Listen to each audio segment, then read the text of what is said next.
পাবেন? পাবেন তো? আপনি ব্যথা পাবেন মানে আপনি বেঁচে আছেন। তারা কিন্তু ছাত্রদেরকে ফোন করে বলবে যে চাঁদপুরে লঞ্চে আসলাম, লঞ্চ ঘাটে এই সমস্যাটা আগের বছর যেভাবে হয়েছে এই বছর আরো সুন্দর হবে, এটা মাথা রেখে আমরা কাজ করব। এটা কিন্তু করা যাবে না কোন অবস্থাতেই, এটা করা। প্রতি বছরে এরকম দু একজন মরে। আমি দেখেছি গত বছর ইতিহাস আমার কাছে আছে, বিশেষ করে আমাদের দিল্লি সুবিধা সেখানেও দু একজন মারা গেছেন। কিন্তু আমরা আসলে ভাগ্যবান যে এই যে নামার এবং যাওয়ার একটা কিন্তু রাস্তা, এটা কিন্তু হবে না। অন্তত ভালো হয়ে যায়। তাকে যদি কেউ টানা না করে, তার যদি অতিরিক্ত আপনি ভাড়া না রাখেন, তাকে যদি আসেন, এখানে অনেকেই লঞ্চে আসে, ফ্লোরের জন্য একজন করে অ্যাটেন্ডেন্ট থাকে, থাকে না? আপনাদের আছে অ্যাটেন্ডেন্ট? নেই, আপনাদের অ্যাটেন্ডেন্ট নেই।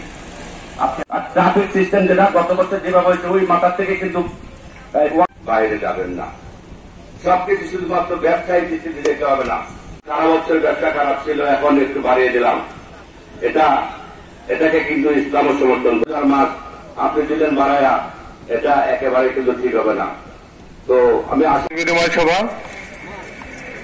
আমি প্রথমেই আপনাদেরকে একটু অবহিত করতে চাই, আইনঘাট থেকে নিজ নিজ গন্তব্যে গমন পর্যন্ত আওতায় থাকবে। সাদা পোশাকেও আমাদের সদস্যরা নিয়োজিত থাকবেন।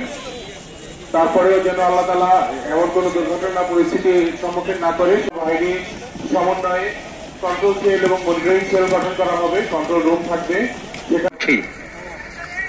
ঘরমুখী মানুষ যেন নির্বিঘ্নে ঈদ উদযাপন, চাঁদপুরের মানুষকে যেন নির্বিঘ্নে তারা ঈদ করে আবার স্ব কর্মস্থানে ফেরত যেতে পারে। এবং আমাদের ডাইভিং এবং রেস্কিউ টিম সার্বক্ষণিকভাবে নিয়োজিত রাখা হবে। পাশাপাশি নদীতেও আমাদের সামান্য কিছু প্রস্তুতির উদাহরণ। আমি এবার একটু আপনাদের কাছে জানতে চাই এবং আপনাদেরকে একটা বিষয় অবগত করতে